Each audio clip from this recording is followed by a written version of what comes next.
speakers with us today evening, with whom we will discuss, how is it that they are implementing sustainability in business as usual, understand how they are working and creating that positive impact, and much more. So, without further ado, let's kickstart. And before I do that, I think we would like to thank and introduce ReCircle for organizing this. ReCircle is a resource recovery enterprise working towards sustainable future. They do this by preventing resources from entering landfills and oceans. Instead, they direct them back into the economy for recycling, reusing, or repurposing. ReCircle aims to build an inclusive, ethical, and circular ecosystem by means of organized employment for waste workers within the informal economy. By doing this, they ensure the security of jobs and dignified life for workers from all sections of society.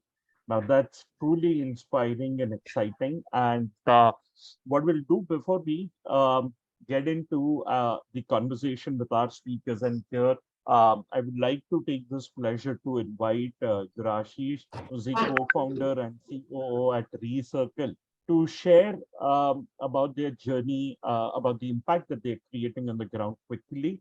And before I hand it over to Gurashish, I take this opportunity in introducing him as well. Gurashish Sani is co-founder and COO at ReCircle, India's pioneering resource recovery enterprise. It's a homegrown social entrepreneur with an urgent desire to do more and do better for his community. Hailing from a family of serial businessmen, asking questions and problem solving is second nature to Gurashish, who, along with Rahul Naini, has co-founded ReCircle in 2015. Gurashish, as the company's chief operating officer, syncs with every team and leads the execution of their strategies. His never-ending to-do list also oversees human resource requirements, liaising with the government on policies and structure, as well as business development. Being the change that he wants to see, Gurashish leads by example, making him a creator with invaluable long-term vision.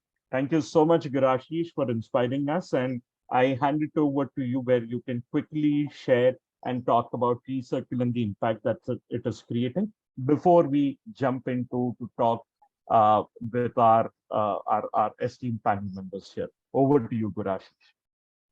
Sure.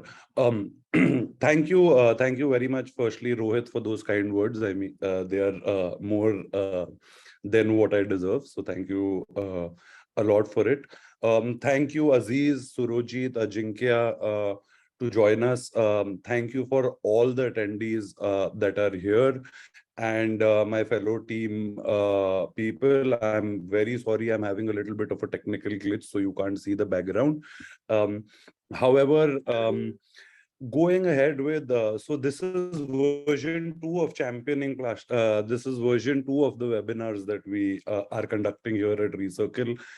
As we promised last time, we would be doing this on regular basis. The whole idea about doing these webinars is always going to be to share information, knowledge, and insights from valuable speakers, as well as the little insights that we can get out of being in this industry. It's been a pleasure to be able to serve the waste management industry, and I think knowledge only grows when it's shared. So the entire agenda of this platform would always be that. Going to what we would appreciate it is if everybody could be patient, silent. We will have some time for Q&As. Q&As can go up on the chats, and we will take them up towards the end. What we would also request each one of you to do here is we have put in a lot of hard work in preparing our impact report that the entire team has been, has worked really hard on. So the impact report is on on the QR code mentioned below on everybody's, all the panelists' screen, and hopefully mine too, if we can resolve the technical glitch soon. Just to give a little bit of the journey, we started 6 years back as a Raddiwala model, raising 20 lakh of rupees. We now have converted that into a Raddiwala app. 18.44 million kgs of lifetime recovery of waste, from 5.97 million kgs in 2020 to 10.74 million kgs in 2021. That was a 97% increase. Happy to say that we are doing more than 100% increase in the first 4 months here. Our Dahisar material recovery facilities that were our backbones have grown from 500 kg per day to over 2 tons per day of material movements. We are helping bridge gaps between waste producers and waste processors by helping brand owners comply with EPR compliances. Again, started with 4 cities in India. Now, I'm happy to announce that we're working in over 102 cities, villages, and gram panchayats. In 2021, we were collecting 1200 kgs per hour. Even though we need to do much more, but still a decent number, I would say, and we're passionately growing that number. We've also launched a plastic neutrality program for people, for folks who do not need to actually comply with waste management, with extended producer responsibility. This is a voluntary program, and I'm so happy to say that the voluntary program actually was given birth by brand owners who are, in small and medium-sized businesses who wanted to do this despite being, despite being out of the EPR framework. So with India, what I see is positivity and positivity all along. I think we are taking sustainability seriously here. And all this would not have been possible without the help of our Safai Sathis that are our backbone. So salute to them again. We work with 2,300 plus Safai Sathis, but there are 4 million Safai Sathis that work in this country and help, India be that waste management power that it really is. So without much ado, I would thank everybody again for you all to join here, to remove your precious time on this Friday evening. We'll keep it short and sweet. And whenever you get the time to, please do go through the impact report. Thank you, and over to you again, Rohit. Thank you, Gurashish. And I'm sure all of us would definitely love to read the impact report created by ReCircle, get inspired, and also work towards making our contribution in whatever way we can. And moving from Gurashish and conversation on ReCircle, let's get into an interesting conversation with all our panel members and understand how are they integrating sustainability in business as usual. And before I get into our Q&A session, I'd like to first start by introducing each of our speakers. So I'll quickly introduce all 3 of our panel members and then toss a few questions to them. And after we've done those questions, we'll open up we'll open it up for audience to ask their questions as well. In the meantime, let your questions keep coming in, put it in the chat box. I'll definitely read and take it up from there as well. So let's start with our first speaker for today evening, Surojit Bose. He's the head of sustainability at Hindustan Coca-Cola Beverages. At Coca-Cola, he works in the area of packaging sustainability, water, climate change, and environmental, social, and governance, which is ESG. In his previous roles as director at PwC and EY, he had the privilege to pioneer climate change mitigation work, ESG assurance, ESDD, and life cycle studies and eco-labels. Before this, at ECS and MN Dastur, he worked extensively in the metal and mining sectors, LCA, and rule-based solutions to environmental impact assessment. He is a Bureau of Energy Efficiency, which is BEE energy auditor, and trained as a specialist AWS. He is deeply passionate about sustainability, environmental regulations, and a circular economy. He holds an MS in Environmental Engineering Technology from Louisiana State University and is also an alumnus of IIT Kharagpur. It's a pleasure to host you today evening, Surojit. Welcome to the session. Well, thank you so much. Thank you so much, Rahulji. Thank you very much indeed, Rohit ji and Gurashish, and congratulations to ReCircle on the launch of the impact report, which is so important today, and for the 6 years, of your very, very, very encouraging journey in this entire spectrum of circular economy, where we are all working together, and there is so much has happened and so much more to happen. I will just begin with a very short introduction of the company that I work with. Hindustan Coca-Cola Beverages. We have a very, very interesting footprint, if you like, of about influencing 2.5 lakh farmers who we work with, and we have a mutual beneficial relationship with them. 30 lakh retailers, about 3,500 distributors. We operate in about 393 districts and 27 states. And we, with a revenue of around 9,700 crores, we are one of the top FMCG companies. And this actually gives us a lot of responsibility in understanding stakeholder requirements, and also how to address the impending requirements in sustainability.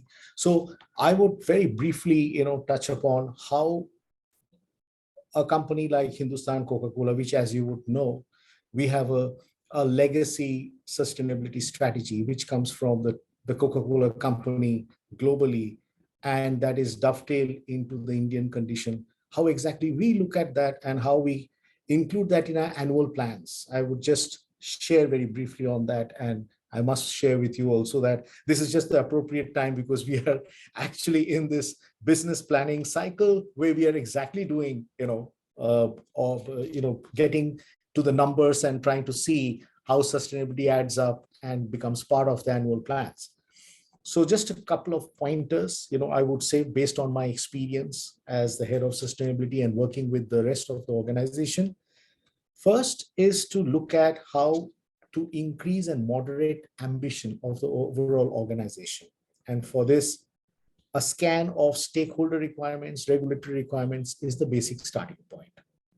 But again, to look at what are the global trends in each segment. If you look at sustainable agricultural practices or packaging, there are regional as well as global trends that are happening.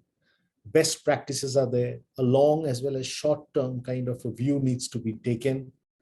There are certain sustainability aspects which are good to have, and there are certain which are must-haves, okay? And one needs to make a distinction there as well. A relationship with business volumes, how they're going to grow, and how the sustainability impact actually is conjoined with those business volumes is also equally important to understand. And lastly, this is an iterative process. It is not that, one fine morning, one would, wake up and just write down a number and say.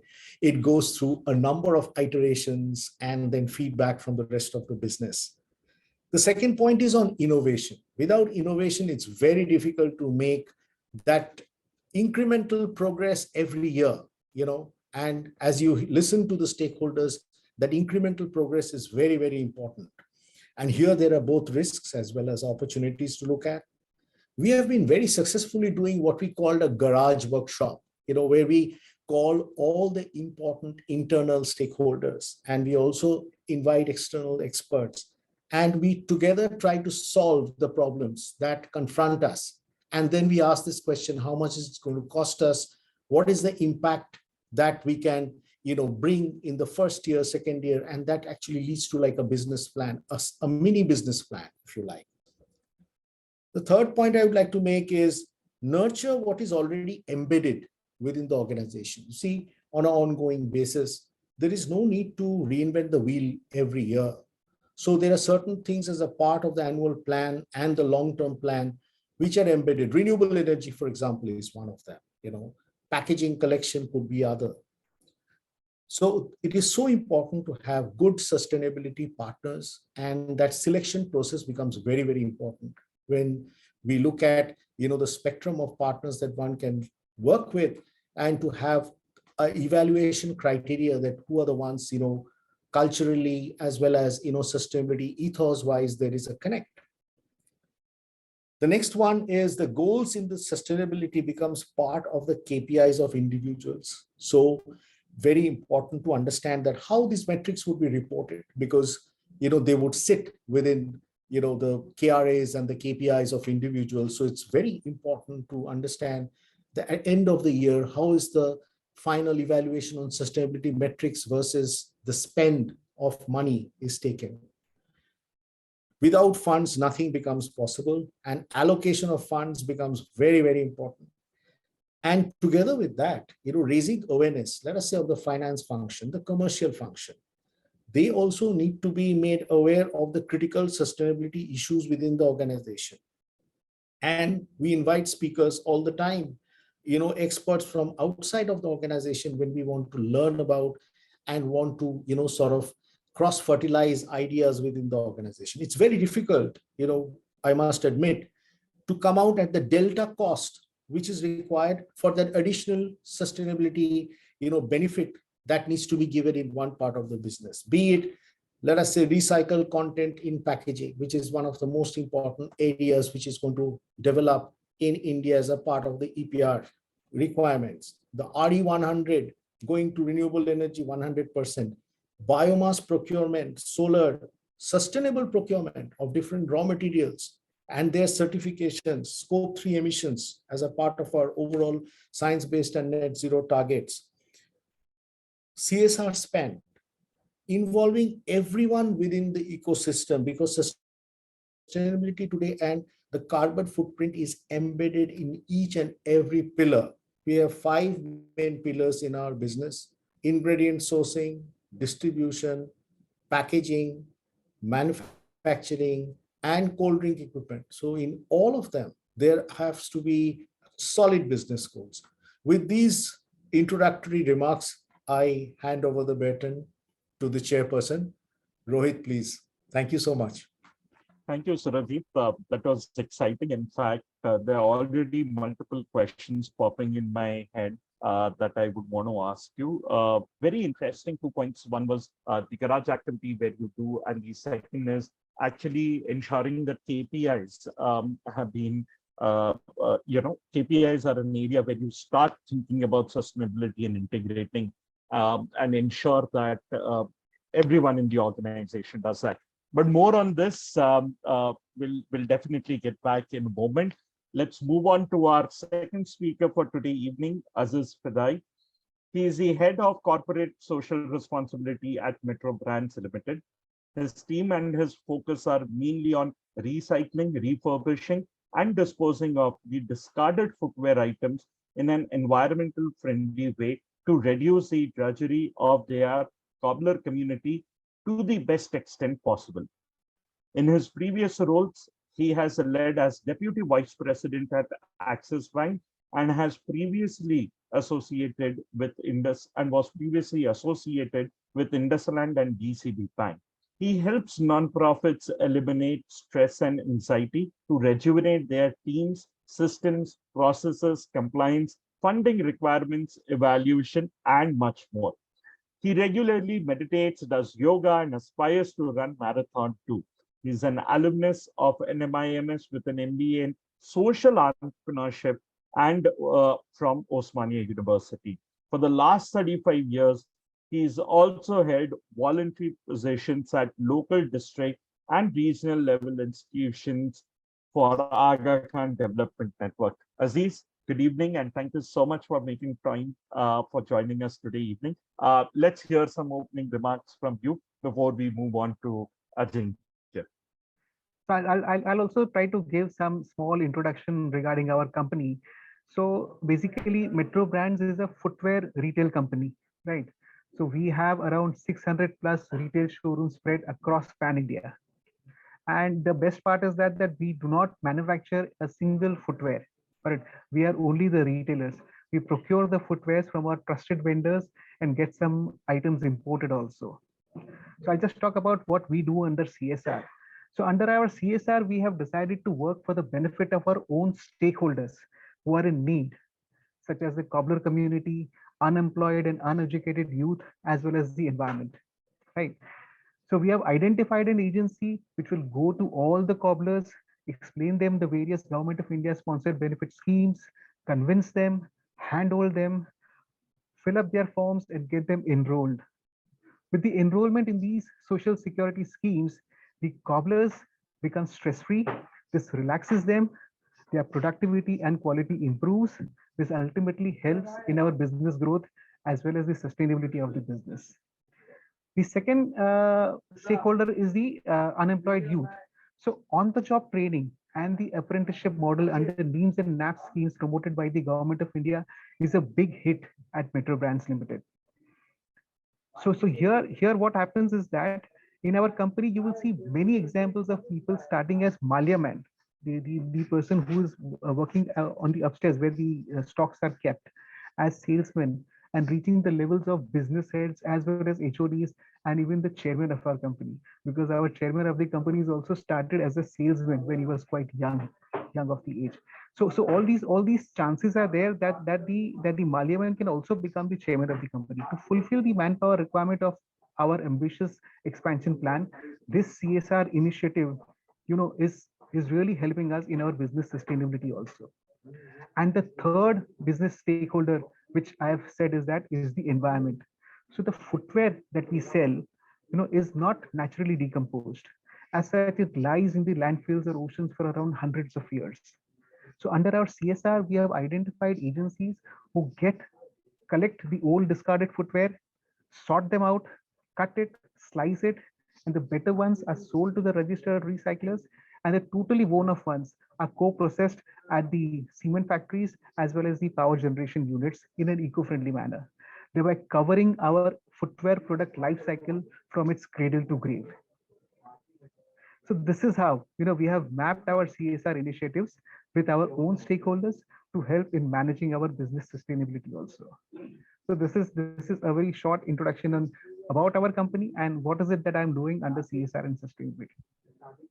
Well, absolutely beautiful, Aziz. I think a lot of times we go out and actually uh, we think that some of these problems look very small, but when you get into detailing, you discover that how big it is. Two really interesting points that I got hooked on. One, giving and empowering every individual in the organization that yes, you could grow up and lead the organization. I think that's an amazing practice of business, because that's when you are developing leaders from within, and you don't have to go out and shop when it comes to probably handing over the weight into others, in the organization. The second thing being that how do you go out and actually support the marginalized community, which is which is connected with your business. But we'll talk more about this when we start more detailed conversation with you. Let's move on to our third speaker, Ajinkya. Ajinkya Dhariya is the founder and CEO of PadCare Labs and was awarded Forbes 30 Under 30 in 2021. He's a mechanical engineer and sanitation entrepreneur. By the way, I really love the way the sanitation entrepreneur is mentioned. He graduated in 2017 and then started PadCare Labs in 2018 with a vision to shape sustainable societies by enhancing hygiene standards. He's a product strategist and loves to solve consumer-centric problems with a design thinking approach. Ajinkya's curiosity drives him to forge new paths and develop bold, innovative, and progressive solutions like sanitary napkin disposal and recycling. His courage empowers the challenge vested interests, pursue unconventional ideas, and fight for the health of our planet and its people to bring prosperity. He is pursuing the dream of sustainable society with his 3 Ps: passion, perseverance, and persistence.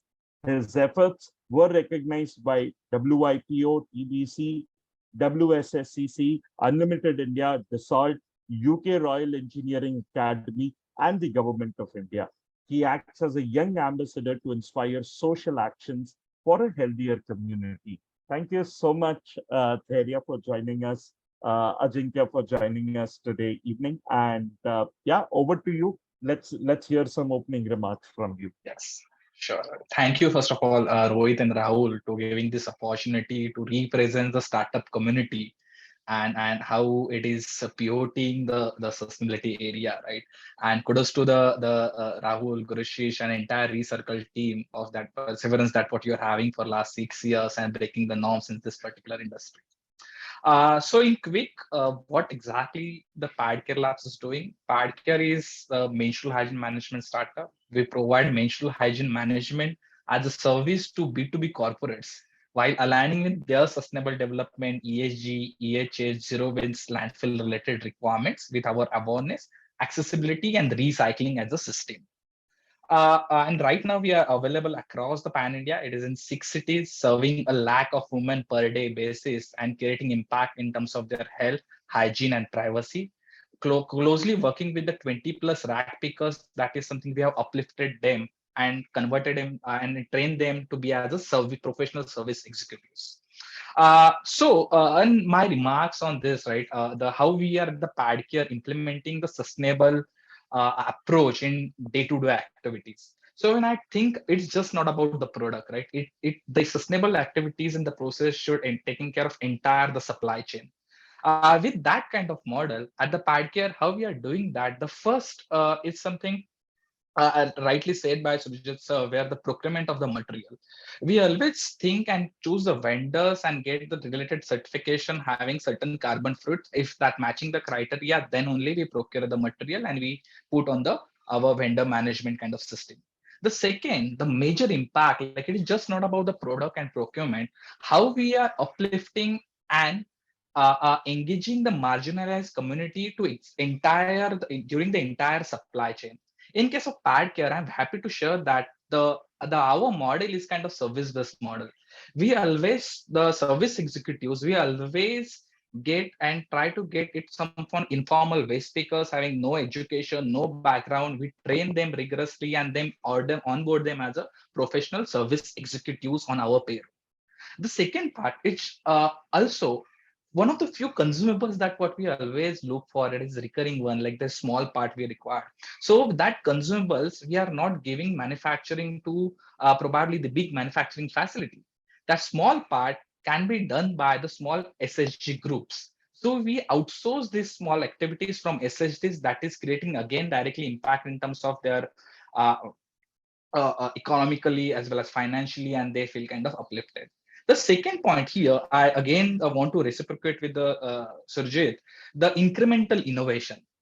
The incremental innovation is playing very important part in the PadCare's role, right? And how we is like take a step like the output that what we are getting from the sanitary napkins after pulp, that wood pulp, we are converting that pulp into the diaries, like internal small things, and it is getting consumed back internally where we are not wasting a A4 size kind of paper.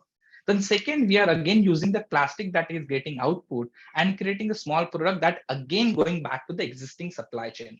So it is not a larger level like kind of innovation is creating impacting the other companies, but this incremental innovation, internal incremental innovation, helping us to align with our social cause as well as environmental cause.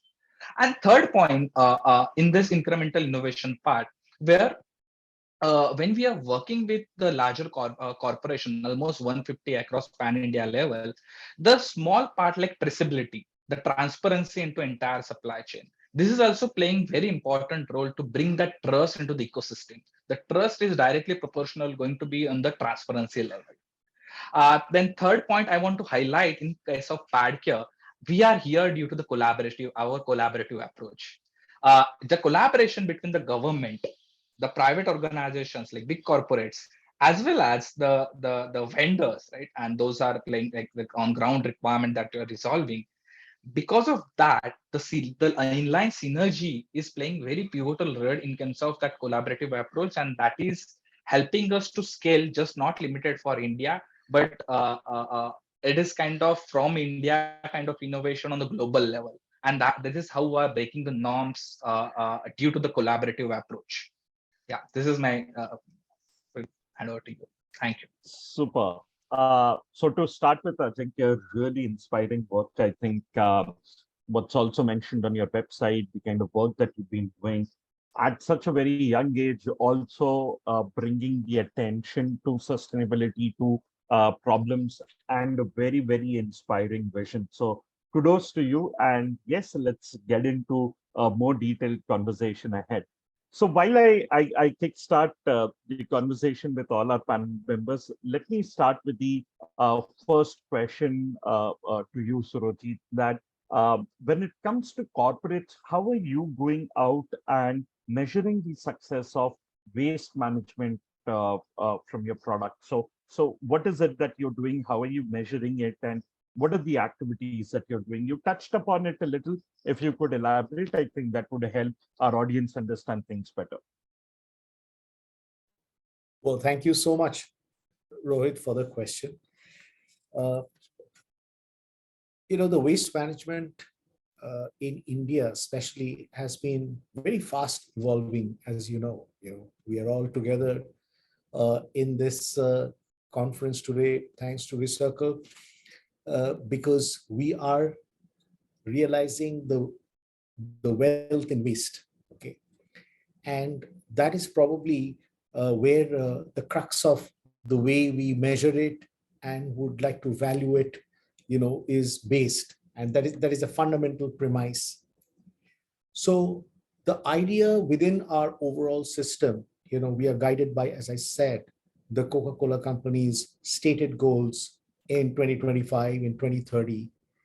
And the idea essentially is to have all kinds of material to be recyclable. That is number one. Number two is through a very, very well woven strategy to try and collect back, different percentages at different points in time, and also to increase the recycled content within our packaging, secondary packaging as well as primary packaging. So firstly, the collection becomes most important from a metric point of view. So when we collect, so the type of plastic, as you know, has got defined thanks to the recognition of the science of plastics, that all kinds of plastics are not the same. That got recognized within law. And today, we are in the food and beverage industry, and we are guided heavily by the requirements of FSSAI and other bodies which regulate, the quality of food. So use of plastics in a recycle kind of a regime where recycled content will gradually be increased, and the kind of very heavy testing protocol, that is the kind of regime that we are finally would be transitioning into. And there is a lot of work happening. So when you say that, how do we measure this? And if I got the question right, how do we measure this? Starting from collecting the entire traceability up to recyclers and through a number of very, very well-selected partners. And we are now in the thresholds of trying to understand how do we increase the recycled content in line with our global philosophy of world without waste. I'll pause there if I answered your question. Thank you. Absolutely, you did. I think amazingly important, because a large organization like Coca-Cola, which is a global giant, I'm not too sure, but for our audience, after Hello Coke is the second most known word on the surface of the earth, and that's the kind of brand reach that Coca-Cola has. And while a brand like this goes out and takes a conscious effort towards doing this, I think it's not only doing its bit, but also inspiring a lot of other stakeholders, which Surojit also touched upon, which is extremely important as well as inspiring. So that's definitely wonderful. And taking a cue from what you had mentioned earlier, Aziz, I would want to ask my next question to you, that large chunk of business in our country is unorganized, and accessing the waste collection by all of these unorganized business itself is a huge challenge. I mean, the amount of time, effort, energy, as well as cost that that a company, that an organization will have to invest into it is going to be quite challenging. The question that I have is, what are some of the ideas that you recommend to address this, and how is it that we could ensure that we are able to reduce the time, effort, energy, cost while we are able to collaborate with them into this. Any thoughts by you on this? See, basically, India is a very big country, right? So as such, implementing the behavioral change takes a hell lot of time. कोई भी चीज change करना है तो it takes a lot of time because the population is so vast, correct? So what I would say is that if at all we can create the awareness on climate change and waste management, once the public and all the stakeholders are aware that the climate change is a real risk and we need to manage our waste, that will really help. Then we also need to incentivize who are taking the action, and we need to penalize the defaulters. That is really very important. If at all we do this, then only there will be actually exact change which is what we are expecting. And if at all we can announce certain special benefit schemes for the rag pickers, for the safai sathis, and for the waste management companies themselves, that would really make this in a more effective manner. This is what I feel. Absolutely. I think going out there, ensuring that there's an awareness as far as the last mile is concerned is extremely important, because the more the awareness, and I think the action is going to happen. To quote one of the examples and initiative that I'm really excited about and talk about is the Swachh Bharat Abhiyan. I think the initiative and the idea brought together, people and spoke about that the responsibility of cleanliness and hygiene does not lie only with the local government, but you as the citizen also need to contribute towards it, which was absolutely beautiful about it. And moving further, something that you touched upon, Ajinkya, how can corporates collaborate or partner to reduce negative impact of space? Can you talk about certain ideas, certain ways in which you've seen that there has been these successful partnership? I mean, one is obviously that we've heard are the public-private partnership models, but which are more collaborations with the local governments and the municipalities within the country. But how is it that startups, young organizations can collaborate with larger enterprises and can also can also definitely contribute to this? What are your thoughts? Yeah. So in terms of like the PadCare is also what we guys are doing, aligning with to that, like B2B or these corporates are going to be a first point of contact, and it is kind of considering the top to bottom strategy, because the corporates has a huge kind of responsibility to communicate or to be as a first mover who are going to believe for the new innovations or the sustainability related activities. One scenario what happened in our case as well, right? So in the PadCare case, we always try to approach the corporates, and corporates have recently, and considering the alignment, we have to see what kind of alignment, sustainable development alignment, as well as their the social CSR related goals, right? So if that synergy is there, so I in my experience till date we haven't received any no corporate something yeah, we cannot do this. Always we are getting open entry right of now, considering the proper EHS sustainability or the environment related focus the recently corporate started getting in. But when we are starting the collaborative approach as a startup or the corporates, we have to see where exactly the synergies are. Sometimes that synergies is not a matching, then there a gap can come. Like take example, the startups we should be when we are taking care of entire supply chain or entire if someone we are taking care of menstrual waste management, it is our responsibility to give the proper accessible data to corporates such that they can align or they can align with their probably the auditors or they are probably the requirement, because there should be a transparency considering data alignment. Second, when we are going to collaborate with this kind of corporates, it always initially like when it started I think 4 years back, always the space that what you're working in, they always consider as a CSR related activities. But right now I'm very firmly can say that when we enter into any campus, they open the doors in terms of their EHS budget or the sustainability budget, right? So that shift that what we have happened from CSR and considering the sustainability as one of the business agenda of overall the corporate level. Uh, and with this engagement, right, it always started with the pilot opportunity. So in all the most of the company, we started at the 2 and 3 months of pilot, and 100% of this corporate got converted into more the 12 months, 36 months, and in few cases for next 5 years as well. So collaboration is just not going to be in one way. It is always going kind of two-way communication, two-way the expectation from each other, and that is going to evolve.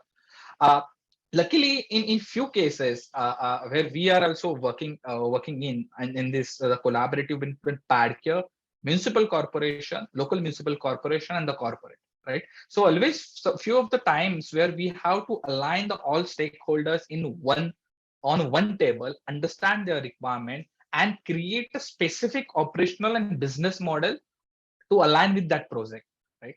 And that is where the little that is something what work for the PadCare for the collaborative approach that what we have taken in last 3 years, and that is something is growing.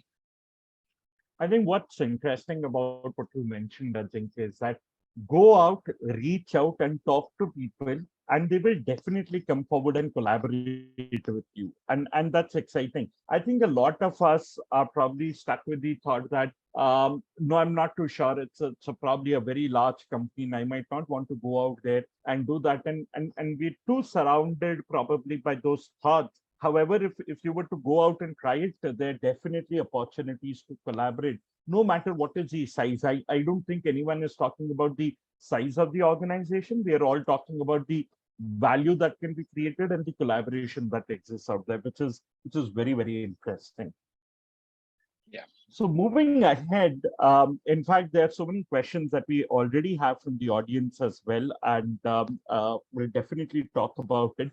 But one of the interesting things that you spoke about, Surojit, is right at the outset, which is at the KPI and KRAs of your employees, you integrate sustainability into that, which is brilliant because you're trying to get that sensitization, that awareness among every employee of the organization, every team member out there. The question is, how do you do that? And I'm just wondering that if I was a sales representative, for example, at Coca-Cola, what would be my KPIs or KRAs with respect to sustainability? And just trying to understand, I mean, I just landed up taking sales as one example, but what are these KRAs and KPIs, and how can we get inspired by what you do and also inculcate it? Right. Thank you, Rohit. I will confess at the beginning that, this is part of the human resources exercise, which is done for the rest of the business with respect to the business metrics and the financial targets, volume targets, etc. And these are interwoven with them. The process of putting the targets is very similar. Having said that, let us say, one of the targets would be, let us say, to replenish water, because, water is a very critical ingredient and we respect water and we replenish more than 100%. And this KPI is there that, we would want to replenish more than a certain percentage of water that we consume and take from the environment and return it back to the environment.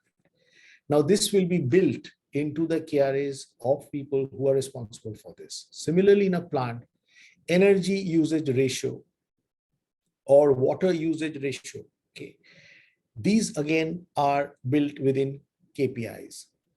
If we do lightweighting, let us say, of the plastic bottles, so that, the PET is conserved, as, someone remarked, it has a huge linkage with our climate change glide path as well, as volumes can increase, but in any case, as a part of your science-based targets, we need to reduce this by 25% over a 2015 level.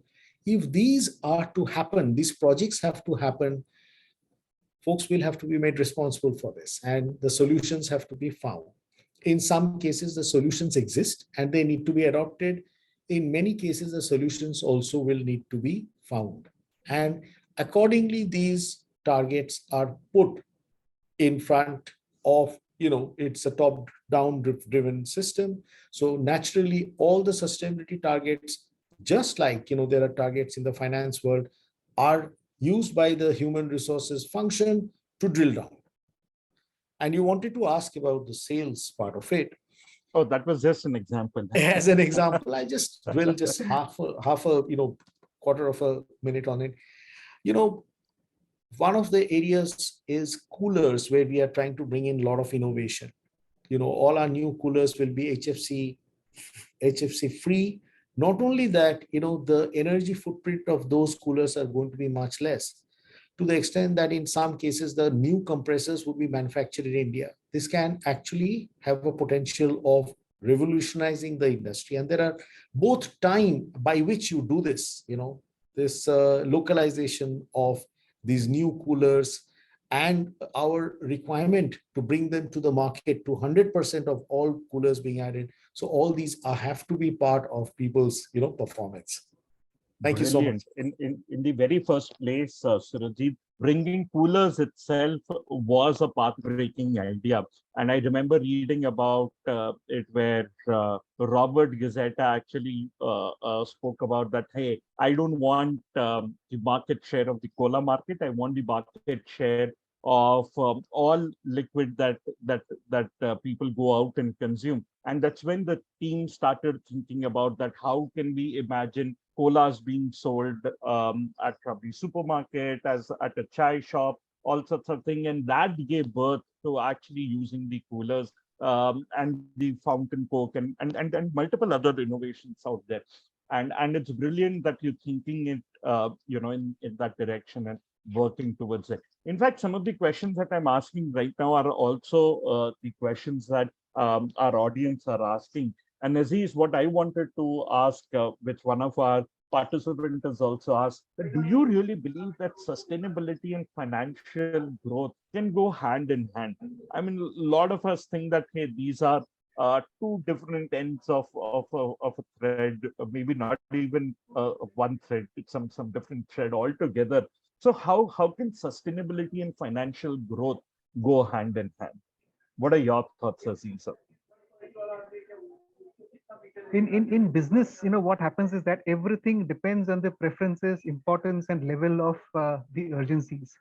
If since we are a listed companies and have to report, so what have to be done, what is its impacts, if you have not done, then why you have not done, what is the reason, when will you do it, and that too at what levels you will be doing it. So with all these, we just have to report all these things. So this reporting is really very important. So with all these reporting formalities, playing the tick box games is very, very difficult. So now the corporates, used to need to genuinely work towards building the business is sustainable. So that tick box game jo pehle jo chalta tha ki okay this is this, ye kar diya to kar diya, nahi kar diya to nahi kar diya, but now it's not going to happen, because ultimately reporting is so strict, and this reporting is going through the annual reports, correct, and then annual reports are read by the entire world. They are read by the investors. So ultimately, if at all you are not doing it properly, then the entire valuation of your company is getting affected. So now, that tick box games is totally over. Now the people, the companies, the corporates have to work, and have to work it as per the sustainability standards which have been set by the MCA and the government. It's like that. Absolutely. And I think it's a matter of choice that an organization, the leadership, the teams make, and there's definitely a possibility to integrate this. A lot of us feel that, while you are going out and making money, you're not focusing on sustainability, and that's absolutely untrue. In fact, Metro Brands is a classic example of that, saying that both these goals can be met hand in hand. You could be going out and making money and growing financially while ensuring that you are creating a positive impact on the environment. Right. Absolutely agree to that. And let's move on to the next question. Would like your thoughts on this, Ajinkya. What are the challenges that usually you encounter while you're going out and talking about sustainability, pitching your ideas, talking about reusing some of the material in the ecosystem. Again, what are the issues that you face and how do you encounter them? Yeah. So basically, Rohit, like when we the challenges are different for the complete supply chain. Like the vendors have different challenges, but let me just start with our potential target audience, right? So like the company like us, like when we are working as a kind of good to have product, right? So first, is start with the education and awareness. So that is the first challenge where we have to always created the customized educational platform for that particular clients while aligning it, right? And it is not something a resistance. It is something just we have to pitch in their way such that the clients can understand in the better way. The second, another challenge that in the client facing when we work on the downstream of line, right? When the company is doing kind of a best to value, so always the few of the companies that ask like the complete details, what are your earnings, what are the recycling cost and the back end when you are getting a pulp and the plastic, what you are doing. They need a complete transparency, and I'm agree on that. But in a few cases, they always require this output product. Like take example, if we are making the diaries at a free of cost at the back, right, without investing the processing. So it is more about the financial aspect where sometimes we face challenge. In terms of the vendors, that is very important part where like when we are working in the recycling industry, the inflow is not going to be the constant. The inflow of the material is going to different, that is directly going to impact on the quality of recyclable or recyclable products. And when the quality get hampers, the quality is going to be directly proportional to the value associated with that. uh, so in recycling industry, that is major challenge, how the segregation is happening, where the material is coming from, the quality and that quantum of the material, then that reverse supply chain, and then bringing at and on the table where we will get a consistent output. That consistent output is very important, considering the finance associated with it. Then third major challenge is and this is the challenge just not about the PadCare on overall waste recycling domain, or those companies are developing new technologies for the waste recycling.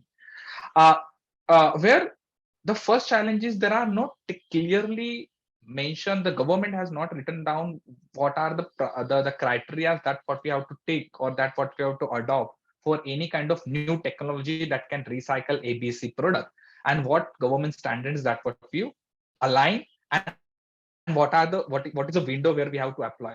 We are working with like in this domain for last 24 months, and it's still going on because no one is clear. They have to set up the complete new standards and then policies in the particular ways that what we are working in. And at the output again, there are no regulatory standards. Like we cannot, we know we cannot, this pulp that what we are getting considering the menstrual waste cannot use in the health and hygiene domain back, right? But there are no guidelines where the recycle, what kind of recycle label material adopt at what quantity in that can be adopted in the vendor. So it is a policy level challenges that always startup and the waste management company that what we face. And this regulation is are very important in terms of corporate perspective, right? Because no one is going to believe just on the PadCare we are doing increment great innovation, but their regulatory is something they always will take the first priority. If the incineration is probably the maybe having different demerits, and PadCare is re-recycling, but government is just saying ki mention the incineration is only you can do the incineration, they have to adopt the incineration, right? uh, uh, so this is the few challenges that what we are face in generally face in startup, like in vendor side and the client side and the regulatory or more probably government and that aspect. Super interesting. And I'm sure our conversation with all of you could go on, and there's so much more to discover and learn from your experiences. However, in the interest of time, I would want to ask my one last question to each one of you and know your answers before I hand it over to Grashish to share his vote of thanks. So my question to each one of you, and we'll start in the will move in the same order, Surojit, Aziz, and then Ajinkya. What is the one thought that you would want other businesses and our listeners today on the webinar to rethink with respect to sustainability or waste management? What do you want our audience to rethink about? Yes, Surojit, can we start with you? Well, thank you so much, Rohit. Very interesting question. And at the outset, let me thank everyone at Recycle. I mean, really, really fascinating. Listening to everyone and such interesting questions. And I'll try and answer the question that you have posed. I think, the faith that we have, in our partnerships together to make the change. I think Gurashi started by saying that, the positivity which is there today in India with respect to, tackling very unsurmountable challenges. And I think Aziz at one point, I think, mentioned that, we are such a vast country and it's so difficult to, change everybody's behavior. And that's so true. And, but this faith of, the global climate action, the way India has made its promises and how they are integrated to this circular thinking. Okay. Every year, the finance minister's speech has the mention of circular economy. And I'm pretty sure that you would find now, metrics probably linking GDP and certain other, economic metrics. After all, it's economy, right? Circular is economy, right? So that would probably happen. And my request to whoever is in this business to take advantage of this huge opportunity where we have now started looking at waste as a resource. We have started looking at how we can harness the energy saved for more growth. That mindset, which is now become like almost becoming part of our DNA. We are not there yet. We are not Singapore yet. But I think we'll be there. And that promise is something like, when I see other startups, etc., take that and go, it's really, really rewarding to see such courage. And it's fascinating, and very heartwarming to see success in this area. Thank you so much. Brilliant. Waste is not useless. Waste is where there is a value. And we're talking about that. We just scratch the surface. There's a long way to go. Super. Aziz, what is it that you would want our listeners to rethink? I would again try to stress upon one key clause, that consumer is king. Consumer is king.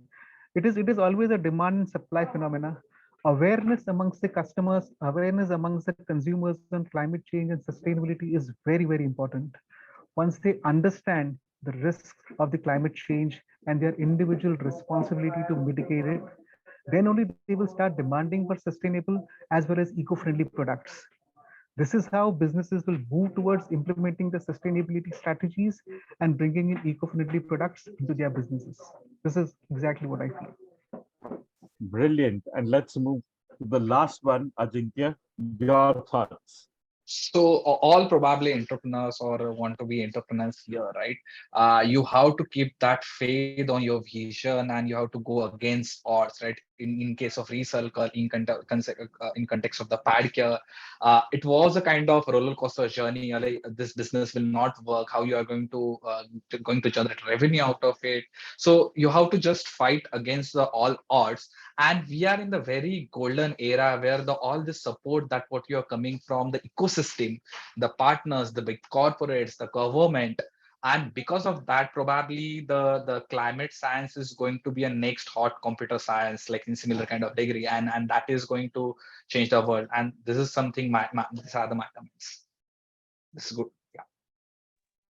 Super. Thank you so much, Ajinkya. Thank you so much. It was inspiring. I've learned so much from all three of you, and I'm sure so have all our participants. And yeah, our participants can reach out to us at ReCircle. You could reach out to all our speakers on LinkedIn, and I'm sure that they will definitely come forward to answer your questions, if any, to explore collaborations or support. Thank you so much again for joining us today evening. Gurashish, I hand it over to you for formally sharing the vote of thanks.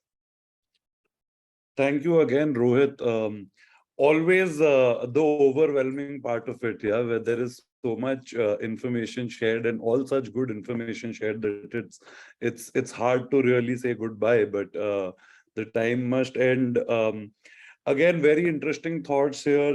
We'll start with Surojit starting and telling us how Coca-Cola is actually the five main principles of Coca-Cola: using recycled content, renewable energy 100, sustainable sourcing, net zero targets, inclusivity.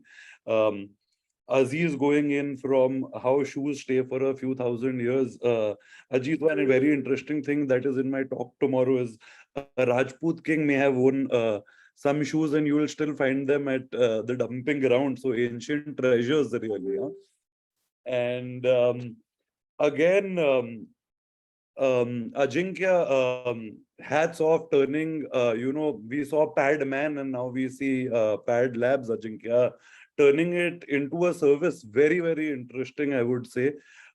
Everybody, I think, has come out there, spoken their hearts, given real facts, real things that really affect and can help other entrepreneurs go here. Very, very big thank you to everybody. Again, Aziz going with incentivize action and penalize defaulters. Very, very strong statement there. Incremental innovation, Surojit. I think bang on, that is something that is required. And my friend saying collaboration, Ajinkya saying collaboration is always a two-way traffic. And beautiful, beautiful words of wisdom there. So with that, I would like to again thank each one of you, Surojit, first starting with the panelists, Surojit, Aziz, then a great and heartfelt thank you to Rohit for doing this again and again for us and with the same passion and energy. Thank you to all the attendees that make time and come here and really put in their time and energy. And last but not the least, the team at ReCircle who keeps us going as well as keeps these programs going. So I would say kudos and let's share a round of a clap for everybody here. And thank you. Have a great Friday evening. It's 6 o'clock. We won't keep you up anymore. Thank you, everybody. Again, great evening. Positive India and Jai Hind. Thank you. Thank you, everyone. Thank you. Thank you very much. Thanks, Guru Ashish. Thanks, Rohit. Surojit, it was nice. Ajinkya, fantastic. Yeah, such a young guy and doing wonderful things. Too good. Thank Thank you so you, much. Ajay. Thank you, everyone. Wonderful Thanks, meeting thanks, you and Jai Hind. thanks, thanks, thanks. God bless you. God bless you all. God bless you. Thank you.